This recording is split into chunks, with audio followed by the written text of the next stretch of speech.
A Marea Blava us cantem les 40.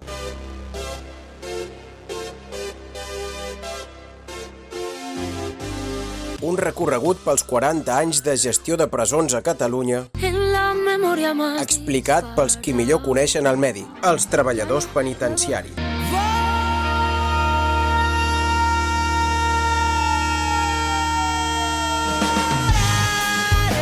Capítol número 6. Les drogues, primera part.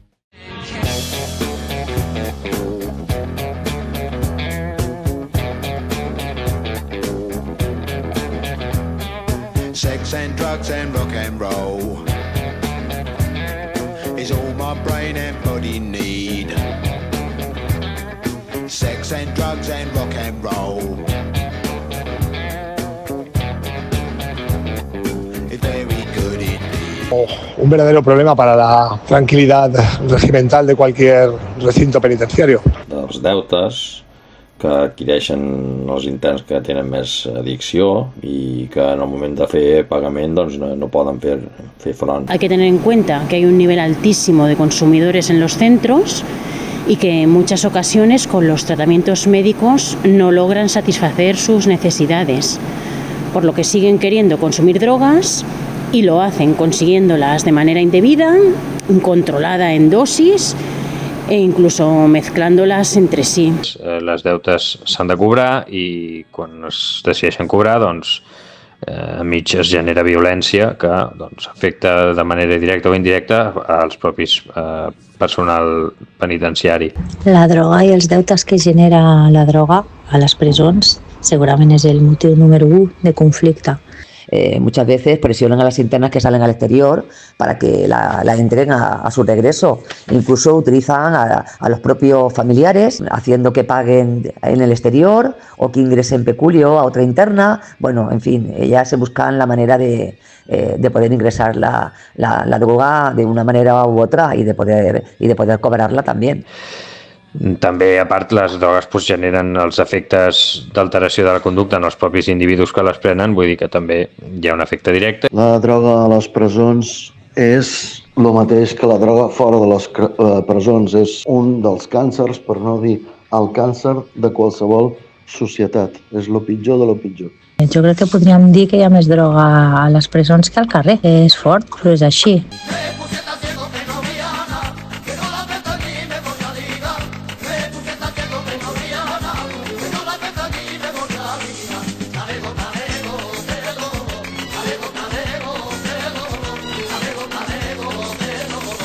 Els delictes contra la salut pública són bastant freqüents a la presó, per tant la droga és la causa directa. Básico, es un elemento básico. No sabría decirte qué porcentaje, pero seguro que está por encima del 60% de todos los delitos que se cometen. Tanto delitos mayores como menores. Sobre un 70% de les vegades té a veure de forma directa o indirecta. Potser està més. Precisament perquè tenen aquest efecte desinhibidor, no? I per tant doncs, l'individu doncs, al anar col·locat doncs, se sent amb més capacitat de fer doncs, aquesta activitat delictiva. Sí, desde luego está presente dentro porque se consume y es la causa de que muchos estén dentro, desde luego. Llavors també hi ha aquells que es veuen impulsats a delinquir per tal de fer front a la despesa que els suposa aquest vici, ¿no? Pues sería la causa indirecta. Hay una tasa importante de internas toxicómanas en los centros penitenciarios. La comisión de delitos por hurto o por robo con fuerza a las personas o las cosas es bastante frecuente, así también como el tráfico de estupefacientes. Son numerosas las internas extranjeras de países como Colombia o Brasil que ingresan por la comisión de estos últimos delitos. A veces la necesidad les hace caer en estas redes mafiosas o son extorsionadas en su país de origen para que colaboren, o simplemente la urgencia de conseguir dinero de manera fácil y rápida. Tampoco necesariamente son drogadictos, no son toxicómanos, son negociantes, y de esto hay mucho, sobre todo de baja escala, porque todo el mundo más o menos puede entender que los de gran escala son mucho más difíciles de que acaben, es mucho más difícil que acaben en la cárcel.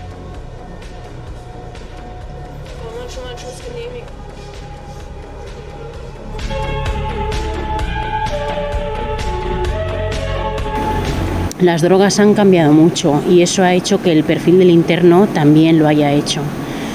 Ahora muchas drogas están formadas de sustancias que pueden ser o conocidas o desconocidas, que además pueden venir mezcladas de diversos compuestos, que vienen en dosis que no son identificables, con lo cual ni ellos mismos saben lo que se acaban metiendo. Las drogas en la cárcel han evolucionado igual que han evolucionado en la propia sociedad.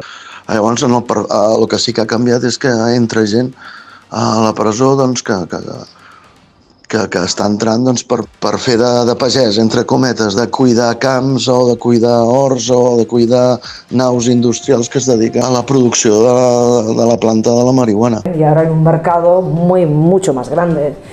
Si antes estaba la heroína en los años 70 en las calles y dentro de la prisión, pues claro, las cosas han ido evolucionando. Ahora hay internos pues que ya la heroína quizá es una droga excesivamente depresora y quizá lo que necesitan a lo mejor en otros momentos es otra cosa, ¿no? Es un pelotazo, però bueno, que les suba... Recordem doncs, aquests episodis d'atracaments a farmàcies, a entitats bancàries, no?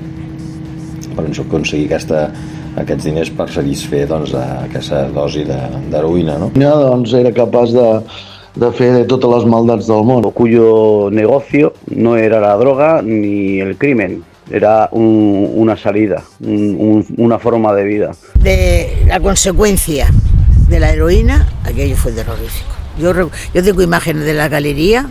No había información, no había trabajo, muchos vivían en barrios periféricos que se podían considerar sin los servicios mínimos, guetos prácticamente. Entonces, claro, ¿cómo podía ser? La administración pensaba, coño, 320 o 350 tías que hay aquí, ¿cómo puede ser que se nos mueran tías con tanta frecuencia y en la modelo que había 2.000 pavos, mucho menos había la cantidad de sobredosis que teníamos en donas? A finales de los años 80 y principios de los 90, por el alto índice de sobredosis y los episodios tan duros que pasaban las internas. El estigma que le queda a una mujer de haber estado en prisión no tiene nada que ver con el hombre. Es decir, a día de hoy el tío que ha estado en la cárcel es un machote, un campeón, un puto kie. He preguntado a las internas toxicómanas el motivo de su dependencia a la droga, me han respondido lo mismo.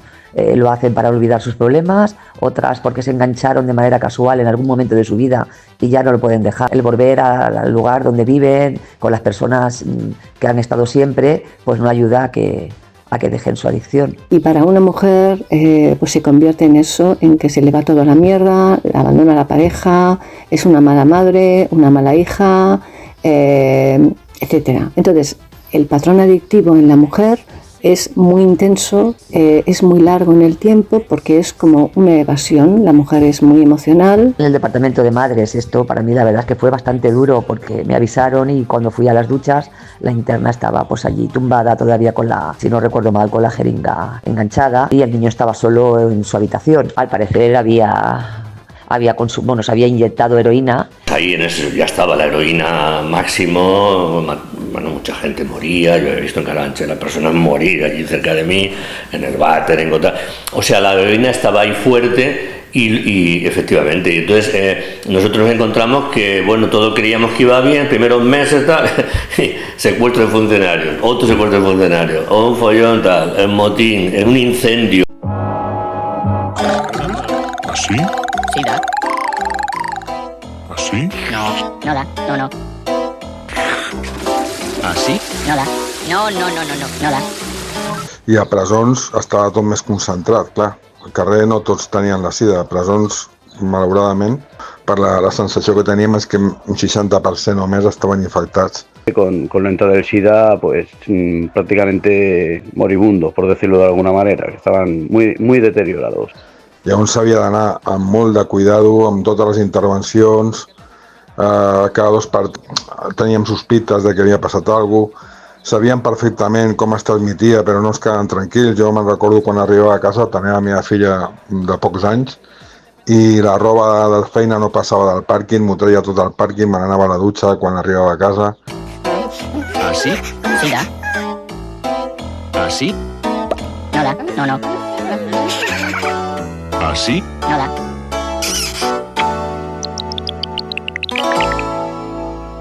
Por ejemplo, en la época del SIDA, o sea, a finales de los 80, se produce el fenómeno del SIDA masivamente. Entonces ahí vienen medidas, hubo que adoptar medidas, eso dependía del servicio de centros, pero bueno, nosotros participábamos de eso con los equipos sanitarios, los psiquiatras que dependían también de rehabilitación en ese momento. Entonces hubo que aplicar dos cosas muy importantes, que fueron el reparto de preservativos. Eso mirado desde ahora parece nada, pero en el año 88, o sea, repartir preservativos en la prisión gratuitamente era como, había gente que decía, estáis incitando a la homosexualidad, a la violación de unos sobre otros. O sea, reparto preservativo y más difícil, reparto de jeringuillas. Que esto, claro, cuando el conseller se le dijo, bueno, que eran gobiernos que dependían de Unión, atención, sí, claro, que dependían que democristianos. El conseller le dijo, vamos a repartir preservativos. Bueno, democristiano como el actual conseller que tenemos ahora. Bueno, pero entiéndeme que, en fin, esto hago una broma, pero que era, digamos, su visión de esto era muy conservadora. No hem sabut, jo almenys, en tots aquests anys, no he sabut de cap cas que s'hagi contagiat la sida a la presó, al pati o qualsevol estament de la presó. Per tant, bueno, era una alarma, sí, era una alarma potser no massa fundada, però perquè si algun malvat d'aquests dels malvats ens hagués volgut matar, és tan senzill com sempre ho havíem pensat i sempre havíem elaborat un pla per evitar el contacte d'algú que vingués corrents, perquè era tan senzill com tallar-se, arribar a nosaltres, tallar-nos a nosaltres i juntar la sang. Aquí sí que ens haguessin contagiat. Ara el que hi ha és molta més droga sintètica, el perfil d'usuari és molt diferent, no són cacos, diguem-ne, professionals o yonquis professionals. És gent que ha caigut amb unes addiccions molt fortes en molt poc temps, perquè enganxa, jo tinc la sensació de que les pastilles, tota la droga està com més concentrada i per tant produeix molta més addicció. Però en aquest aspecte sí que ha variat i en els efectes a nivell de salut, a nivell de convivència, doncs també en funció de les drogues més o menys dures i més o menys invasives que s'hagin pogut donar en una o altra època. No és el mateix l'època de l'heroïna dels anys 80-90 que l'època que estem vivint ara, doncs, per una qüestió generacional també, que les drogues, doncs, aquesta tipologia de drogues doncs, ja no està tan present. Les pastilles ja parlem d'un altre nivell. Les pastilles dels anys 90, els consumidors ja eren molt més joves, eren molt més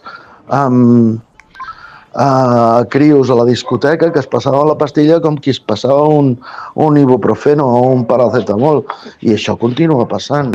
L'impacte una mica més substancial el vaig veure a joves, al centre penitenciari de joves, que era l'etapa que vaig estar just després del tancament de la Model, era completament exagerat la quantitat de drogues que hi havia, fins al punt de que hi havia la part d'interior, en aquell moment semblava que havia inclús desistit una mica de fer la seva feina, perquè em constava que hi havia molts dels informes acabaven tombats per la pròpia direcció, es desestimaven, per tant doncs, això generava un cert desànim i una certa desgana que va convertir en aquell centre que vaig veure en algo totalment surrealista. Quan sortíem del recompte me'n recordo doncs, veure diverses cel·les dels mòduls 3 i 4, estic parlant de ja fa anys per això, que evidentment sortia una fumarada de les finestres, de quasi bé totes les finestres, una fumarada blanca que òbviament no eren de cigarros, vull dir, se sentia inclús a vegades l'olor des del propi carrer Major.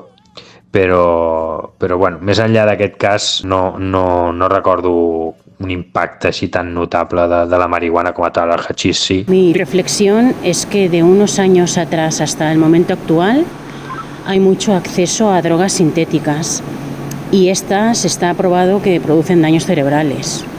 Por lo tanto, yo relaciono directamente el aumento de internos psiquiátricos en nuestros centros, porque en los últimos años está siendo espectacular. Para sacarlo, se me ha ocurrido el ponerle un hilillo como los tampas. Ahí lo tienes. Madre que lo... ¿Pero qué mierda es esta? La mía. Pero vamos a ver, coño, ¿cómo te se ocurre metértelo ahí a pelobre? Ya le he dicho que me ha costado un huevo meterlo. No querrá que encima se lo envuelva para regalo. No, coño, pero haberle puesto un plastiquito, un celofán o algo. No recordo haver trobat unes quantitats excessives en els escorcolls de cel·les, gairebé unes quantitats per consum propi, no? Recordo que la quantitat de hachís més gran que vam trobar va ser quan treballava al Departament de Comunicacions, quan un dels visitants em va deixar la veritat és que era com un totxo de hachís dintre d'un dels dispensadors de paper dels lavabos.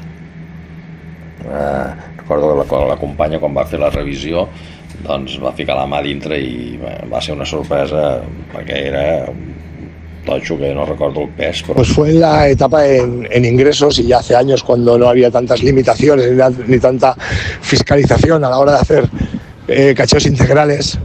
No se tenía que pedir por instancia o tal y como está ahora delimitado.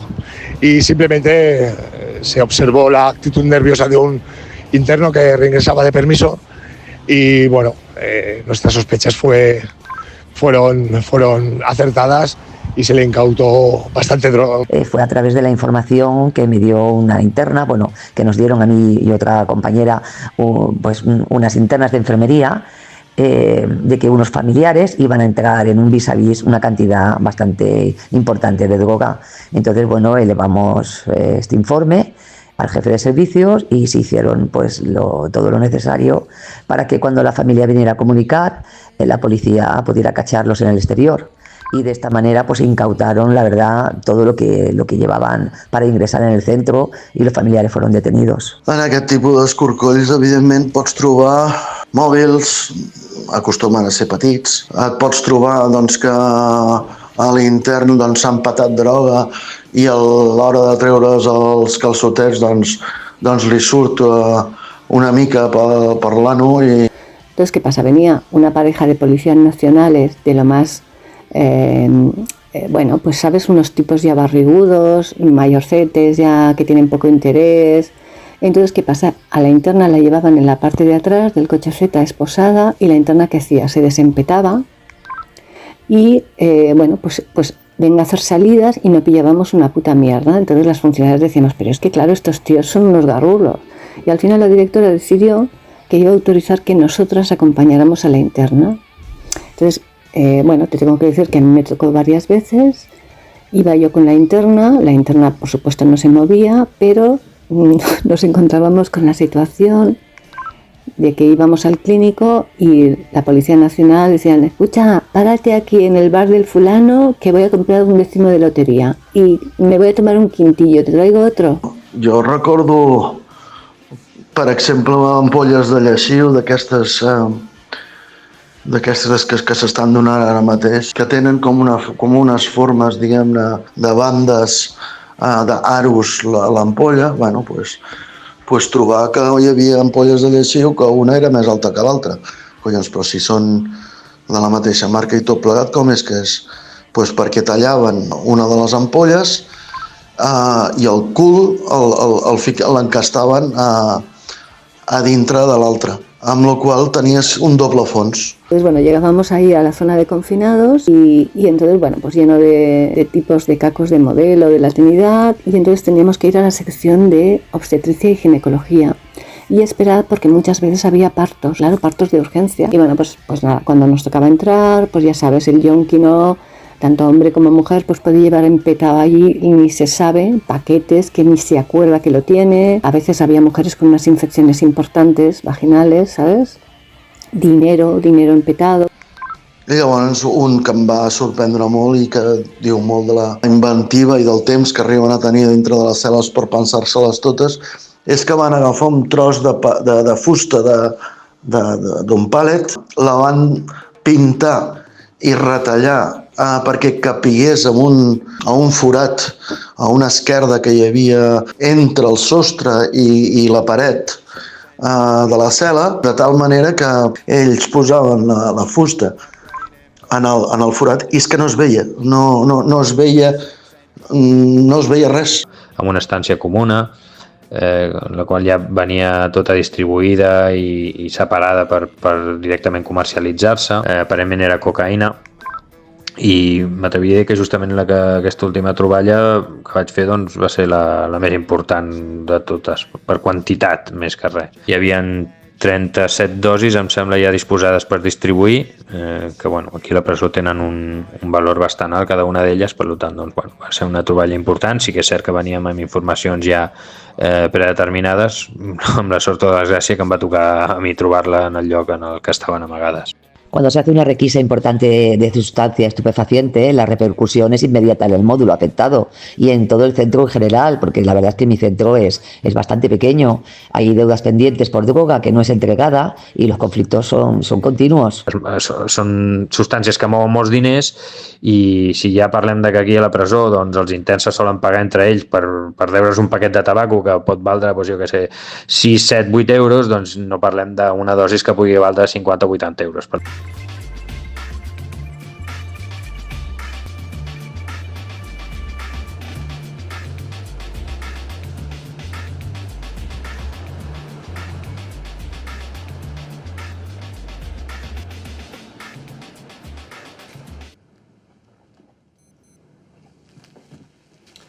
Excuse me, Jeff.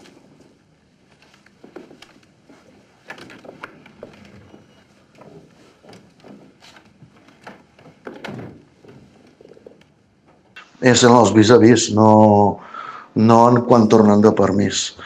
Llavors, els poden arribar a extorsionar perquè la família els hi entri droga? Sí que poden, sí, clar que sí. Es poden enterar d'on viu la família, es poden enterar d'on no sé, d'on van els fills al col·legi, d'on van les dones a comprar, bueno, i a través d'aquestes informacions de fora arribar a extorsionar. Pues sí. Són els propis interns, són les pròpies famílies. És superhabitual que extorsionin a interns que surten de permís perquè entrin droga a la tornada del permís i així distribuir-la al mòdul. Moltes vegades apareixen interns que després d'un permís se'ls fa escorcoll i es troba que porten droga al cos. És superhabitual. Gent, doncs, econòmicament potent perquè pugui comprar la droga fora. Després necessites un altre perfil d'intern que és el que surt de permís, per exemple, o que cada cap de setmana la parella que està també dintre de l'organització criminal i li entra la merda, i llavors necessites els que distribueixen dins de la presó. Si es vol ser, diguem-ne, intel·ligent, mai han de ser les mateixes 3 persones. El reparto por la prisión pues normalmente suele ser en actividades, suele ser cuando salen a escuela, cuando salen a trabajar, cuando salen a hacer deporte. Y bueno, normalmente se suele ser todo lo que son puntos de reunión entre internos de distintos módulos. Y bueno, pues ya está, sírvase quien quiera. Los grupos de chilenos, que son bastante agresivos y que marcan mucho el territorio, incapaces de compartir mercado con otros grupos.